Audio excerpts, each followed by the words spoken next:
Hey everybody, John Corelli, Average Guy Opinions, episode 78, part 2 of 2 about my personal drug use, I guess. Last episode I got into the legalization of marijuana, how it's not working out quite the way we wanted it to, how alcohol is still a far worse drug, and some of my experiences as a child seeing my stepfather, I wouldn't say really struggle with alcohol, but needing alcohol as a functional person that needed that drink every day at the end of the day.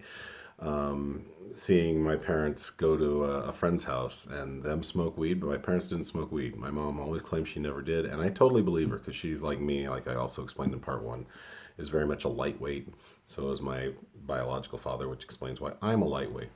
I also, if I'm a little annoyed, it's because I don't know why this happens, but when a text comes in, it completely cuts off the video, and I was literally 9 minutes into this, and so I don't have a photographic memory, and I thought the episode was going well, and fucking Kaiser texted me on a Thursday about my Sunday appointment, and it just stops. It just stops the video. And hey, by the way, if any of you are watching or listening and know how to maybe go to my phone and not make a text cut off my video, if there's a feature for that, I don't know what it is, but I would love that advice because it's really annoying. I mean, I know these aren't quality. I know they're not edited. They're definitely not scripted. It's just all spewing out of this machine. But I would appreciate if anyone knows that because it's really frustrating. And 90% done with something, and then it just goes, you're sorry, it's over because somebody sent you a text. So I'm not really annoyed with Kaiser. Yes, of course they should remind me that I have my second vaccination on Sunday. I am annoyed with the why it just stops. And I've had that several times. I get so mad at my ex-wife one time because we had our text conversation. We discussed what was going to happen. We had a plan because as I've mentioned in some past videos, we get along very well. We do stuff on the weekends from time to time with the kids. It's great. But she sent a cute emoji like 5 minutes after we had our discussion. I was like 4 minutes into one of these. I'm like, anyway, so let's talk about Coke, shall we? I've never done Coke. Okay, and I want also to reiterate from part 1, like I said just a minute ago, I'm lightweight. In my early 20s, late teens, I did what most people that age do, or at least most of my friends did. You get drunk, you party, you get stoned, you party, but you don't do it so much that it ruins your life or takes over your life at all, really. I mean, I was so busy in my early 20s that I didn't have really a lot of time to get high or get drunk. I did it once in a while.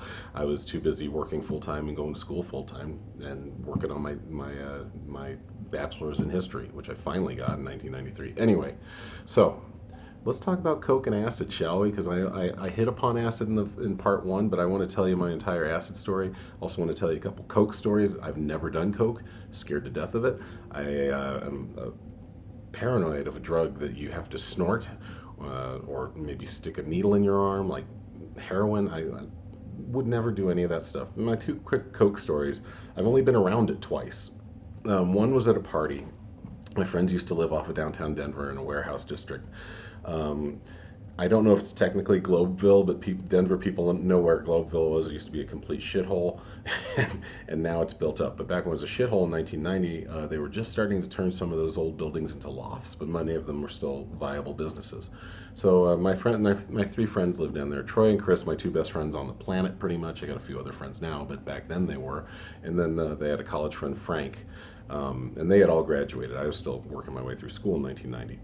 So we had a big party. It was one of those parties that got pretty scary in a hurry because there was we all kind of knew each other. A lot of the bar scene down there that went to Rock Island back in the late 80s, early 90s, we all kind of knew each other. It was one of those parties where people heard about this party and told their friends. And all of a sudden there were more people. It was like literally 100 people in this place. It was a big loft, but still 100 people was nuts. And it was summer and there were people milling outside, and there were more people that you don't know than you do know at your place. That's scary. And so I was pretty ripped. I had a bunch of beers and probably some shots, and who knows, I was pretty drunk. And I have to go to the bathroom. And the way this loft was kind of a long, thin loft, so you had to go through other rooms to get to the bathroom.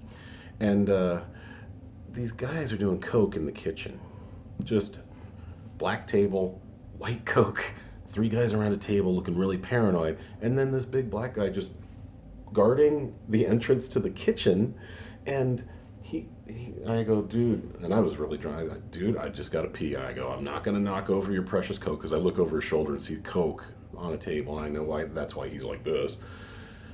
And I just go, dude, I just got to go to the bathroom. That's the only bathroom in the place. I got to go through you. And he's just like, you're not getting through here. And I don't know why. I just either my bladder was pushing me, or I had what I'll call them alcohol balls for the purpose of this video. I just pushed right through this guy and went to the bathroom. I was like, I'm not gonna push over your precious Coke. I just gotta pee. And I just went right through. And for some reason, he didn't kill me, because he easily could have laid me out. He was way bigger and way more sober, I think. So that's that. Got through it. Everyone lived, as far as I know. Second Coke story. This is when my ex-wife and I lived in Cleveland. This is post-marriage, pre-kids, and we still went to, we were trying to make some friends, and I worked in a warehouse with some Puerto Rican guys, and so we went over to my friend Alex and Ivan. Probably Yvonne, but we all called him Ivan because it's Cleveland, so sorry, Ivan. And his wife, I think her name was Maria. And so my wife and Maria are just talking. And it's one of those chill, what I'm going to call Latino parties, where it's just a few, maybe 6, 7 of us total, kicking back, just smoking some blunts and having some Tecatis. And all of a sudden, it just takes this turn when Coke is introduced, because Alex comes out to me. He's in the kitchen. I was out with the ladies, and Alex is like, "Hey, John, come here." I was like, "All right." I go, "Man, we got some Coke in the kitchen. You interested?" I go, "I am not." Blunts and Tecate is perfect for me. He's like, "Come on, man." I go, "I'll go back there with you, but I'm not snorting Coke." And he's like, "Oh, well, you'll snort some Coke." And he tried to convince me. And nothing says legitimate and safe like someone really trying to convince you. I was like, "No, dude. Go ahead, have your Coke." And I watched them snort some Coke, and as soon as they did, it's like they get weird, they get paranoid, and start talking crazy. And I was just like, all right, this is cool. I'll be back in the other room with our wives, just sipping a Tecate and talking, okay? And so that brings me to my acid trip that I've only done once. That was also 1990. 1990, a lot got done. It was the middle of the Bush years. I don't know. Haha. I didn't even think of that. I was getting Bush, and Bush was the president. Ha ha ha. So, but I was doing well.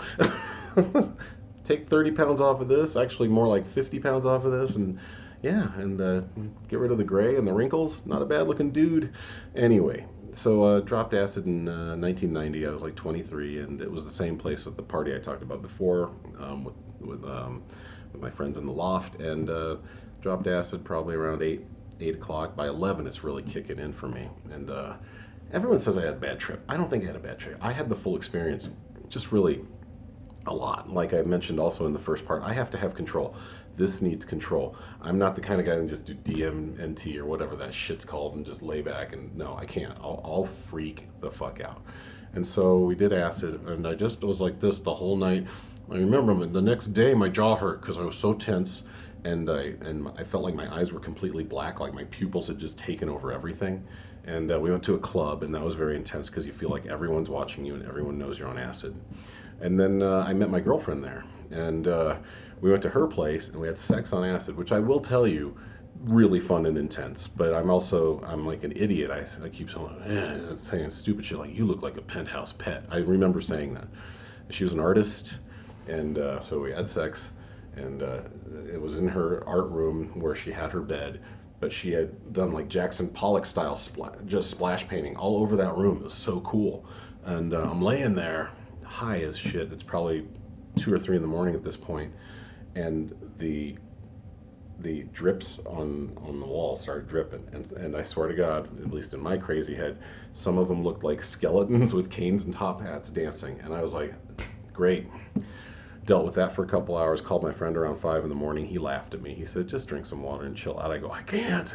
Finally, around 6:30, I finally started coming down. It was really rough. And you lose track of time, too. I remember before we got back to her place, after the club, this girlfriend was a vegetarian, and she said, "I got to have something to eat." And we got these little half corn on the cobs that you can get, in the cellophane.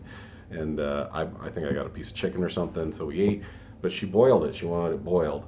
We completely forgot about it, and all the water boiled, and I remember walking out there and having to turn the stove off because there's just a fucking corn on the cob just cooking in there with no water.